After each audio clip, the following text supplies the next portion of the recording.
오늘 우리 함께 살펴볼 하나님의 말씀은 빌립보서 4장 21절에서 23절입니다. 우리 천천히 함께 읽겠습니다. 그리스도 예수 안에 있는 성도에게 각각 문안하라. 나와 함께 있는 형제들이 너희에게 문안하고 모든 성도들이 너희에게 문안하되 특히 가이사의 집 사람들 중 몇이니라. 주 예수 그리스도의 은혜가 너희 심령에 있을지어다. 아멘. 오늘은 빌립보서를 살펴보는 마지막 시간입니다. 바울이 빌립보에 사는 성도들과 감독들과 집사들에게 편지를 하면서 여러 내용을 이제 적는데 그 중에 하나가 뭐냐면 이 빌립보 성도들로 인해 하나님께 감사하는 그런 내용을 이렇게 적어요. 이것은 아마도 빌립보 성도들에게 큰 위로가 되었을 겁니다. 그리고 하나님 앞에서 더 충성스럽고 신실하게 살고자 하는 열정이 더 생겨나게 만들었을 거예요. 또 하나가 뭐냐면 지금 바울이 감옥에 갇혀 있기 때문에 아무래도 빌립보 성도들이 걱정을 많이 할 거 아니겠습니까? 그러니까 바울이 편지를 쓰면서 내가 감옥에 갇혀서 더 좋아진 일이 뭔지를 써줘요. 그러니까 이게 슬퍼만 할 일이 아니라는 걸 바울이 말해 줍니다. 자기가 감옥에 갇혔기 때문에 더 좋아진 일을 말해주고 감옥에 있는 바울도 난 너무 기쁘다. 난 너무너무 기쁘다. 이런 얘기를 써줘요. 그리고 바울이 곁에 있으나 없으나 빌립보 성도들은 세상에서 하나님의 백성으로 살아야 되는데 하나님의 자녀답게 살아야 하거든요. 그래서 그것과 관련해서도 바울이 이제 써주는 것이에요.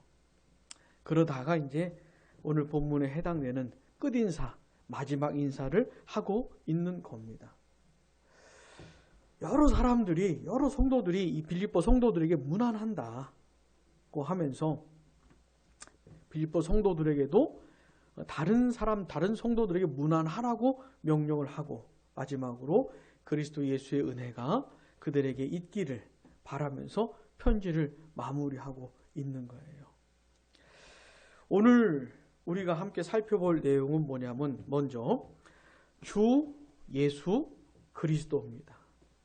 자, 21절에 보시면 그리스도 예수라는 말이 나오죠.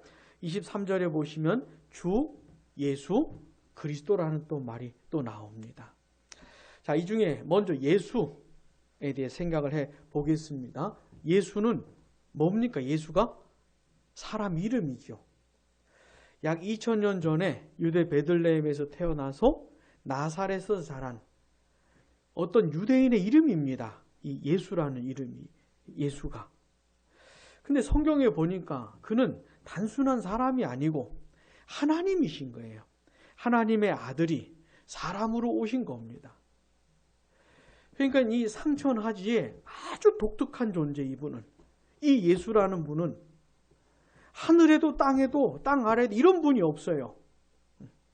완전한 하나님이시면서 완전한 사람인 존재가 없어요.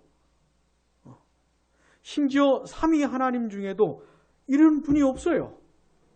성부, 성자, 성령 중에 오직 성자 하나님만 완전한 신성과 완전한 인성을 갖고 계신 거예요. 아주 독특하고 아주 독보적인 분이세요. 이 예수가.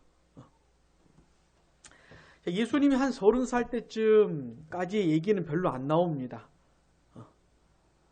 근데 30살부터 본격적으로 이 예수님께서 자기의 정체를 드러내기 시작하셨어요. 자기 본색을 드러내기 시작하셨습니다. 그러면서 천국 복음을 전하기 시작하셨어요. 하나님의 나라를 선포하기 시작하셨어요. 귀신 들린 자들을 자유케 해주시고 온갖 병든 자들을 고쳐주시고 이게 다 하나님 나라 선포와 관련이 있는 것이에요.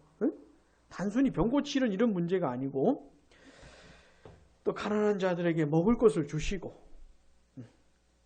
이 예수님께서 이 세상에 계실 때 완벽하게 사셨어요. 하나님의 뜻대로 완전히 순종하면서 사셨습니다. 그렇게 죄가 없는 예수님이 어떻게 하셨습니까? 고난을 당하시고 십자가에 못 박혀 죽으셨지요. 근데 죽은 걸로 끝난 게 아니고 3일 만에 다시 살아나셨고, 그리고는 부활하신 그 몸을, 부활의 영광을 40일 동안 제자들에게 보여주시면서 또 하나님 나라를 선포하셨어요. 그리고는 하늘로 올라가셔서 하나님 보좌 우편에 앉으셨습니다. 만왕의 왕이 왕으로 등극하신 것이죠. 그래서 우리 예수님은 지금 온 세상을 다스리고 계세요. 만왕의 왕으로. 자, 그러다가 때가 되면 우리 예수님께 세상에 다시 오실 겁니다. 왜 오시죠? 온 세상을 심판하러. 세상에 존재하는 모든 악한 것들을 벌하러 영원한 멸망에 쳐넣으시려고 오시는 겁니다. 그러면서 하나님의 자녀들을 영원한 구원으로 인도하시기 위해서 예수님이 오시는 거예요. 자, 오늘 본문에 나오는 예수는 바로 그 예수를 말하는 겁니다. 그 예수를 말하는 것이에요. 이 세상에는 이 예수 말고 다른 예수를 믿는 사람도 굉장히 많아요. 무슨 말인지 알겠습니까? 당신 예수님 믿습니까? 그러면 나 예수님 믿습니다. 그러면 그렇게 하고 나서 진짜 예수님 믿는 사람이구나 이렇게 알아들으면 안 돼요. 응? 한 번 더 물어야 되는 거예요. 어떤 예수를 믿냐고. 응? 한 번 더 물어봐야 되는 거예요. 여러분들 예수님 믿습니까? 어떤 예수를 믿으셔요? 그럼 제가 방금 설명한 이 내용은 최소한 설명을 할 수가 있어야 되는. 난 이 예수를 믿는다고. 응? 이 예수를 믿는다고.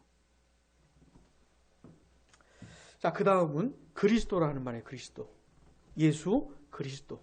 자, 예수는 사람의 이름이고 그리스도는 사람 이름이 아닙니다. 이건 직분이 직분. 그러니까 예수님이 그리스도라는 직분을 가지고 계시다 이런 뜻이에요. 여러분도 잘 아시겠지만 그리스도가 무슨 뜻입니까? 기름 부음을 받은 자라는 뜻이잖아요. 따라해 봅시다. 기름 부음을 받은 자. 네, 그런 뜻을 가지고 있는 말이에요.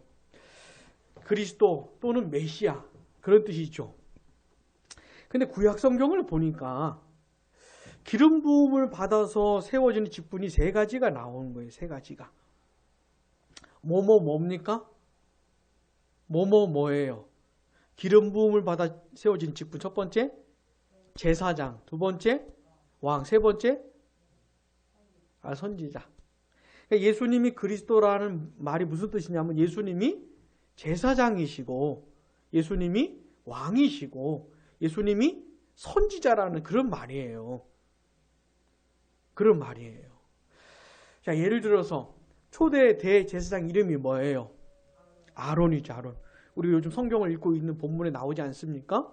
그 아론이 기름 부음을 받아서 제사장이 되는 거예요. 기름 부음을 받아서. 자, 다윗. 이스라엘 두 번째 왕이잖아요. 초대 왕은 이름이 뭐예요? 사울. 사울이 버림을 받지요. 왜? 하나님을 우습게 생각하고 하나님의 말씀에 불순종하다 버림을 받아요. 그리고는 두 번째 왕으로 다윗이 지명이 됩니다. 그래서 사무엘 선지자가 다윗에게 기름을 부어요. 여러분 또 엘리야 선지자의 후임이 누군지 아세요? 사사. 엘리야 선지자가 엘리사에게 기름을 부어서 선지자로 세웁니다. 그러니까 이 제사장, 왕, 선지자 이 세 가지 직분은 기름 부음을 받아서 되는 것이에요. 자, 그러면 제사장이 하는 역할이 뭡니까? 뭐 합니까, 제사장은? 그렇죠. 제사라는 게 뭐예요? 그렇죠. 이 제사장이 제사를 집례하면서 하나님과 하나님의 백성의 관계를 회복시키고 유지하는 일을 하는 것이에요. 이스라엘 백성들이 죄를 지으면 하나님과의 관계가 깨어집니다. 그래서 어떻게 해요? 그들이 제물을 가지고 오죠. 이스라엘 백성 제물을 가지고 와요. 그 다음에 그 제물에게 어떻게 해요? 목사님 봅시다. 어떻게 해요? 안수를 해요. 이게 무슨 얘기예요 지금? 전가시키는 거죠. 제물과 너와 내가 하나라고 하면서 이 사람의 죄를 그 짐승에게 떠넘겨서 짐승을 죽이는 방식으로 죄를 해결하는 것이죠. 자, 그 제사를 누가 집례해요? 제사장이 집례하는 것이에요. 그렇게 해서 하나님의 백성들이 죄 사함을 받고 다시 하나님과의 관계를 회복할 수 있도록 돕는 것이죠. 응? 또 제사는 이 죄 용서만 관련된 것만 있는 게 아니고 하나님의 자녀들이 하나님께 감사하거나 아니면 하나님께 충성, 헌신하고 싶다거나 이럴 때도 제사를 드려요. 하나님의 백성들의 마음을 하나님께 올려드리고 싶을 때, 표현하고 싶을 때도 제사를 드리는 것이에요. 그렇게 제사장은 하나님과 하나님 백성들과의 관계를 회복시켜주고 유지시키는 일을 하지요. 자, 왕은 뭐 합니까? 왕은 뭐 하는 사람이에요?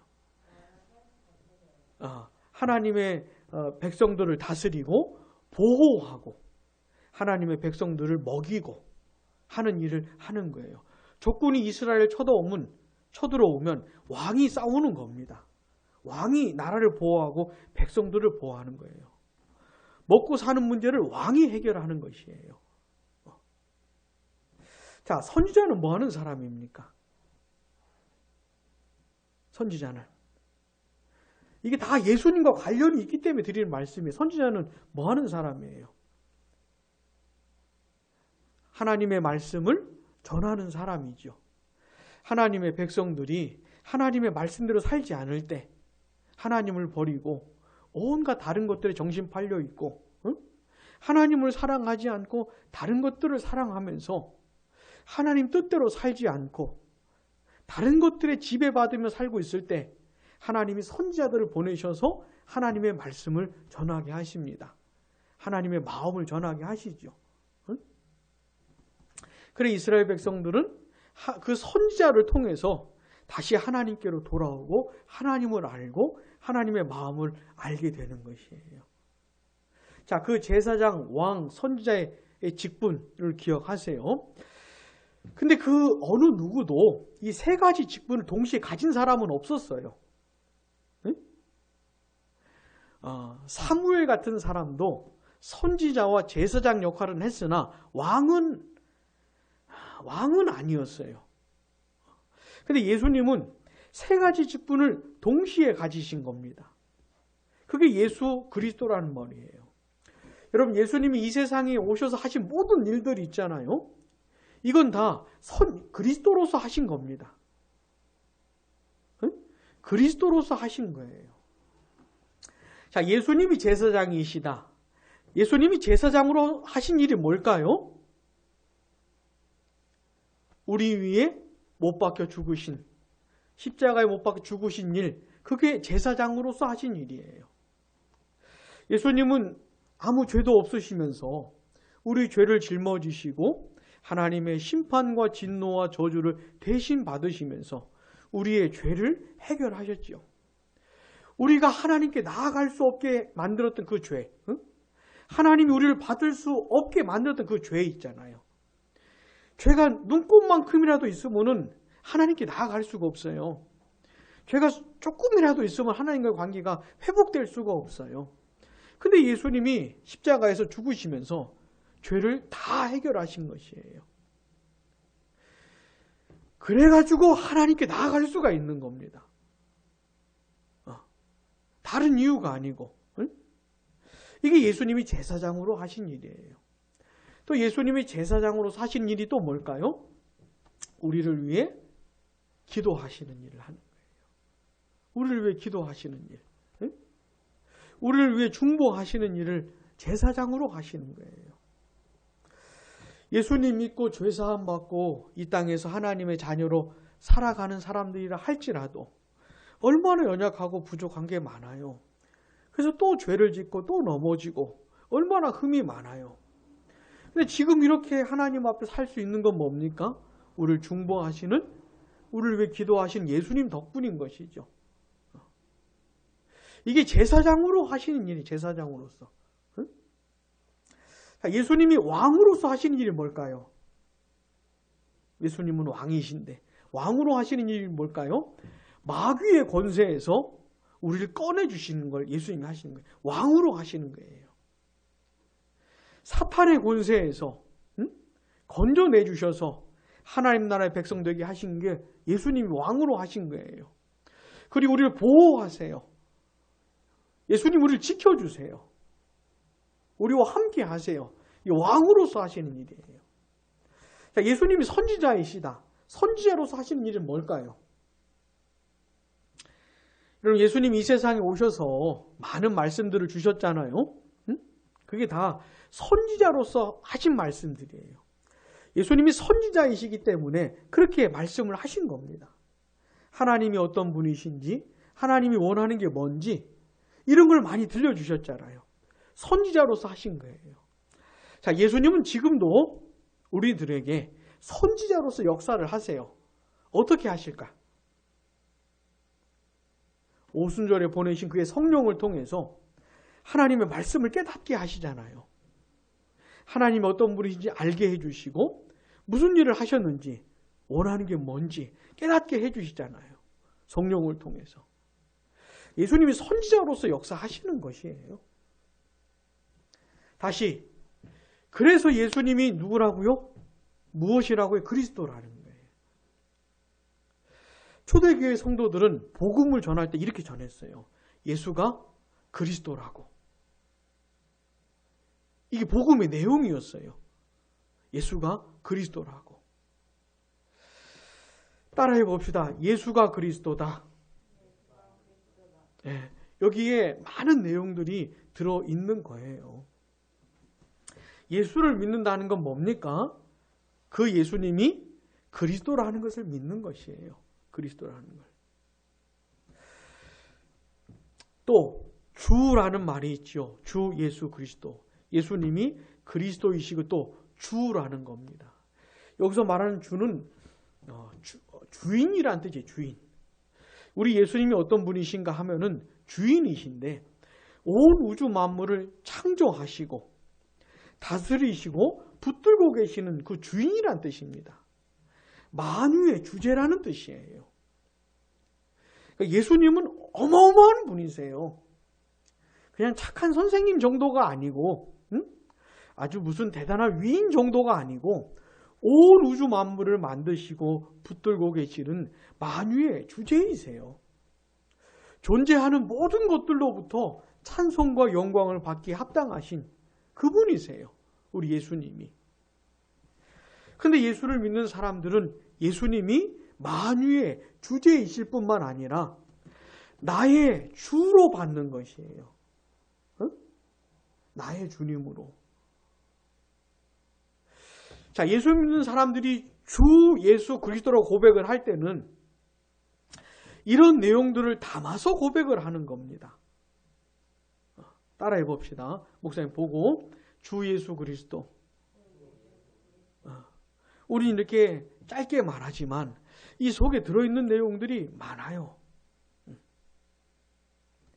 사랑하는 여러분, 주 예수 그리스도를 깊이 생각해 보시기 바랍니다. 주 예수 그리스도. 예수님이 그리스도시고 주님이시라는 말이 뭔지, 무슨 뜻인지를 깊이 생각해 보시길 바라요. 여기 들어가 있는 많은 내용들을 묵상해 보세요. 우리가 믿는 그 믿음의 내용, 그 핵심이 되는 내용들이 여기 들어가 있어요. 주 예수 그리스도. 이 안에 들어가 있어요. 다른 걸 믿는 게 아니고 주 예수 그리스도를 믿는 것이에요.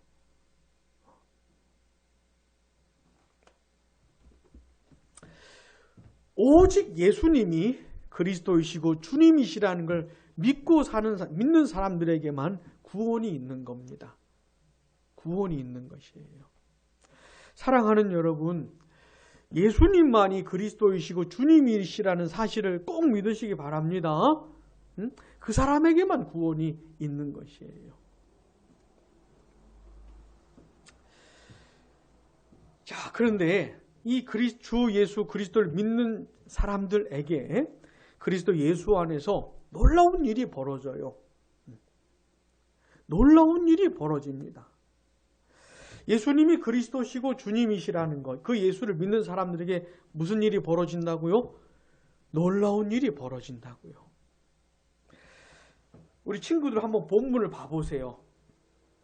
그런 얘기가 어디 나올까요? 21절부터 23절까지 한번 봐보세요. 예수를 믿는 사람들에게 벌어지는 일어나는 놀라운 일이 뭘까? 그게 어디 나와요?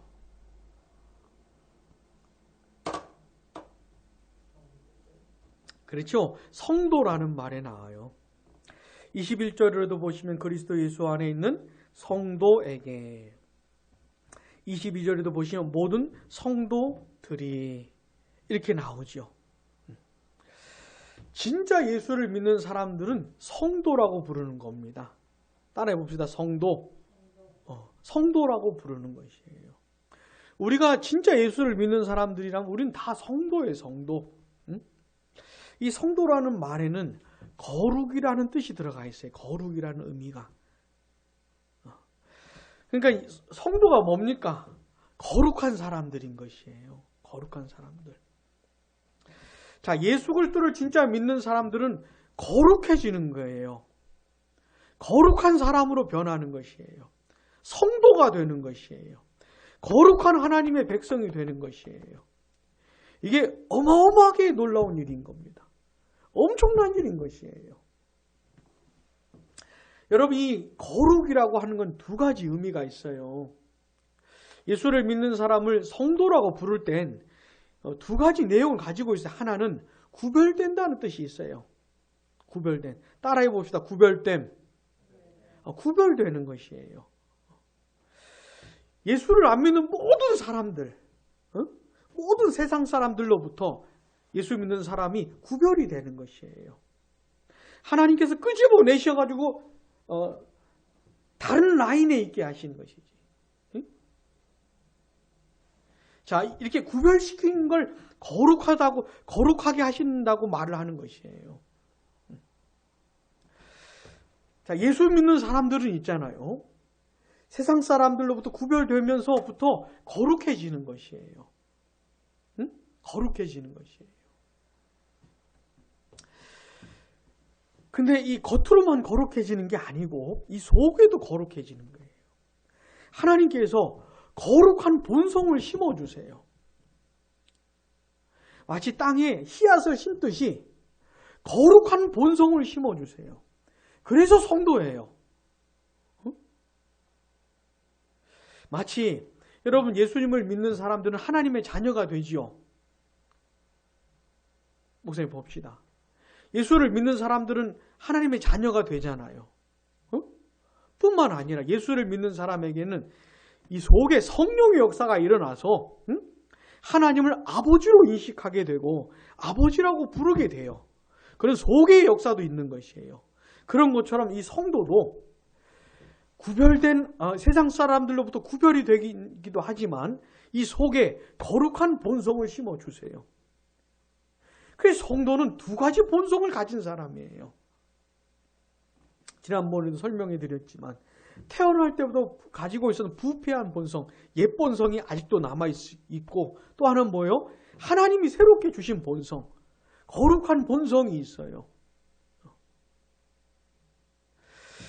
그래서 이 거룩한 본성이 또 작동을 해요. 그래서 성도에게는 있잖아요. 하나님의 뜻대로 살고 싶은 마음이 있어요. 진짜 그런 마음이 있어요. 하나님의 영광을 위해서 살고 싶은, 하나님을 예배하고 싶은 마음이 진짜 있어요. 하나님의 말씀을 듣고 싶은 마음, 기도하고 싶은 마음이 진짜 있어요. 하나님과 교제하고 싶은 마음이 진짜 있어요. 그게 성도예요.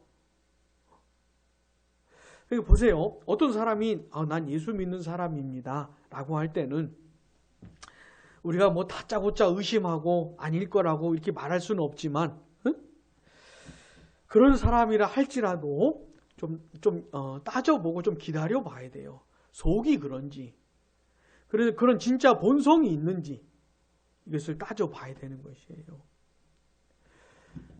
그런 본성이 있는 사람들 뭐요? 성도라고 부르는 것이에요. 성도라고. 그래서 성도는 있잖아요. 이 세상 사람들하고는 목사님 보세요. 봐보세요. 생각이 달라요. 정신이 달라. 원하는 게 다르고 싫은 게 다르고 좋아하는 게 달라요. 가는 길이 달라. 똑같이 공부를 해도 공부하는 목적이 달라요. 공부하는 이유가 달라. 똑같이 직장 생활해도 직장 생활하는 이유가 달라요. 똑같이 자녀를 양육해도 그 이유가 다르고 목적이 달라요. 뭔가 달라요. 그래서 성도예요. 그래서 이 구별된다는 게 뭐냐면 이게 다른 걸 말하는 거예요. 나는 성도입니다. 이렇게 아무리 유교봐도 소용이 없어요. 정신 구조가 똑같으면 성도가 아닌 거예요. 생각하는 방향이 똑같으면 성도가 아닌 거예요. 세상 사람들하고는 뭔가 다른 거예요. 똑같이 가정생활하고 학교생활하고 직장생활을 해도 다른 거예요. 성도는. 이런 구별됨을 말하는 겁니다. 또 하나가 뭐냐면 이 거룩이라고 하는 의미에는 죄를 싫어해요. 죄를 분별하고 죄가 싫고 죄와 싸우고 하는 그런 내용인 것이 이 거룩이라고 하는 것. 여러분 죄가 뭡니까? 목사님 봅시다. 죄가 뭐예요? 하나님이 싫어하는 모든 게 죄예요. 그러니까. 그러니까 죄에 대한 개념도 달라져요. 하나님이 싫어하는 모든 게 죄예요. 하나님 입장에서 생각을 하는 거예요. 하나님 보시기에 생각을 해서 하나님이 좋아하시는 거 좋아하고 하나님이 싫어하는 건 싫어하는 것이에요. 이게 성도예요. 성도. 그래서 하나님의 마음으로 죄를 분별하고 죄를 싫어하고 죄와 싸우고 면서 살아가는 사람들이 이 성도인 것이에요. 사랑하는 여러분, 그리스도 주 예수 그리스도를 진짜 믿는 사람들에게는 이런 변화가 일어나는 거예요. 예수를 믿는데 이런 변화가 안 일어나는 건 없어요. 예수를 안 믿기 때문에 안 일어나는 것이에요. 진짜 예수를 믿는 사람은 이런 변화가 진짜 일어나요. 이런 변화가 일어난 사람들이 자기의 변화를 모르겠습니까? 자기에게 일어난 변화가 뭔지 모르겠어요? 그러지 않겠죠. 사랑하는 여러분, 주 예수 그리스도를 진짜로 믿으시기 바랍니다. 이걸 점검해 볼 수가 있어요. 검증해 볼 수가 있어요. 나에게 거룩한 본성이 있는가? 이걸 가지고 따져볼 수가 있는 거예요. 응? 난 진짜 하나님을 사랑하고 하나님 뜻대로 살고 싶은 마음이 있는가? 세상 사람들이 나한테 요구하는 거 말고 하나님이 나에게 요구하신 것대로 살고 싶은 마음이 있는가? 그게 세상 사람들하고 많이 달라서 세상 사는 게 참 고달프고 힘들어도 그래도 하나님의 뜻대로 살고 싶은 마음이 있는가? 나는 저들과는 다른 생각, 다른 목적, 다른 방향성 이런 게 나한테 있는가? 나는 죄가 싫은가? 하나님이 싫어하는 거 나도 싫은가? 하나님이 좋아하시는 걸 나도 좋아하는가? 그래서 그런 걸 하나님이 좋아하시는 걸 추구하고 하나님 기뻐하시는 걸 따라가고 그렇게 살고 있는지 내가 성도로 살고 있는지 이걸 가지고 점검해 볼 수가 있는 거예요. 어떻습니까? 우리에게 그런 게 있습니까? 그런 본성이 있어요? 한번 잘 생각을 해보세요. 또 그리스도 예수 안에서 벌어지는 놀라운 일이 뭡니까? 21절의 중간쯤 보시면 나와 함께 있는 형제들이라는 말이 나오죠. 여기 말하는 형제들은 바울의 피부치를 말하는 게 아닙니다. 아버지 똑같은 부모에게서 태어난 피부치를 말하는 게 아니고 그리스도 예수를 믿는 사람들을 말하는 것이에요. 바울과 함께 그리스도의 은혜에 감격하여서 선교사에게 동참하고 있는 그 팀원들을 말하는 것이에요. 형제라고 부르는 것이에요. 여러분 그리스도 예수 안에서 벌어지는 또 다른 일이 뭡니까? 그리스도 예수 안에서 새로운 가족이 만들어지는 것이에요. 이게 같은 피를 이어받은 가족을 말하는 것이 아니고 그리스도 안에서 맺어지는 가족을 말해요. 진짜 예수를 믿는 사람들은 그리스도 안에서 한 가족이 되는 것이에요. 그리스도의 피로 맺어진 가족이죠. 하나님을 아버지로 모시는 가족이죠.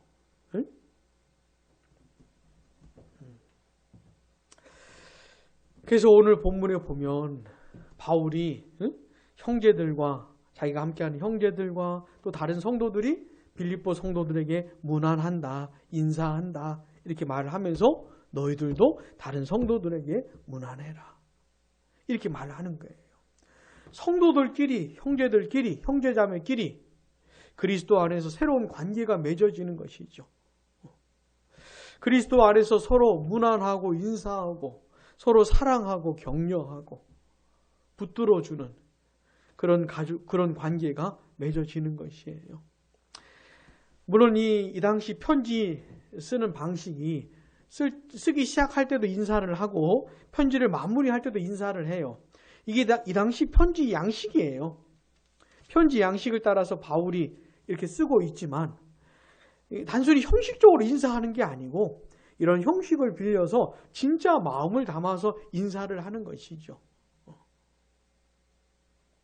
이런 일들이 벌어지는 겁니다. 그리스도 예수 안에서. 사랑하는 여러분, 우리 신앙생활 하는 동안에 주 예수 그리스도를 깊이 알아가실 바랍니다.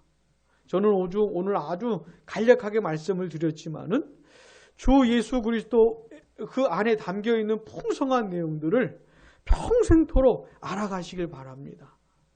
이게 신앙이 깊어지는 첩경이에요. 주 예수 그리스도 안에 담겨져 있는 그 내용을 알아가는 것이 진짜 신앙이 깊어지는, 견고해지는 첩경인 것이에요. 이런 사람들이 신앙이 좋은 것이에요. 뿐만 아니라 만약에 우리가 진짜 예수 그리스도를 믿는 사람들이라면 이 예수님을 믿게 해주신 하나님께 감사하면서 이제는 예수를 믿는 성도답게 또 형제자매들답게 우리가 살아가야 하는 겁니다. 그리스도 예수 안에서 우리가 한 가족이 되었으니 서로 뜨겁게 사랑하고 격려하고 이 광야 같은 세상에서 하나님의 자녀로 살아갈 수 있도록 서로 붙들어주는 그런 일들을 우리가 서로 하기를 바랍니다. 또 그리스도 예수를 믿는 성도답게 이 세상을 살아가야 하는 것이에요. 성도답게 거룩한 하나님의 백성답게 살아가야 하는 겁니다.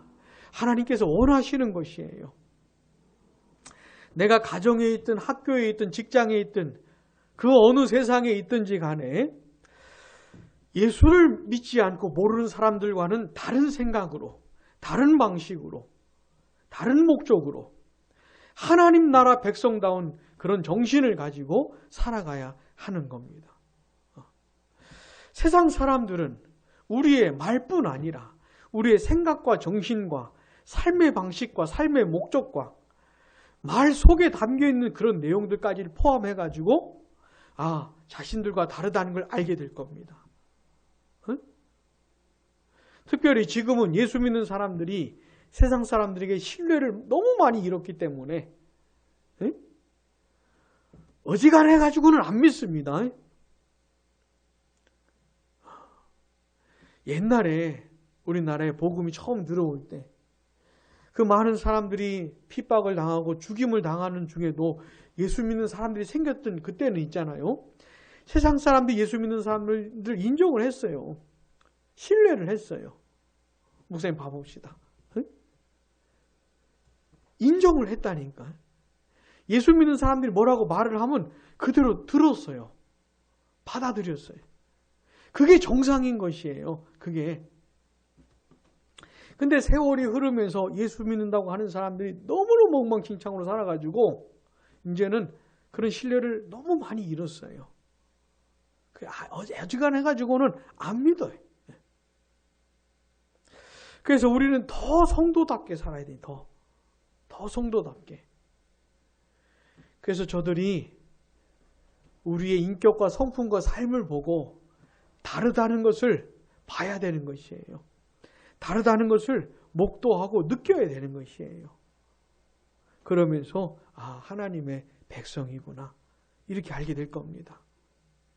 이게 우리에게 주어진 사명이 사명.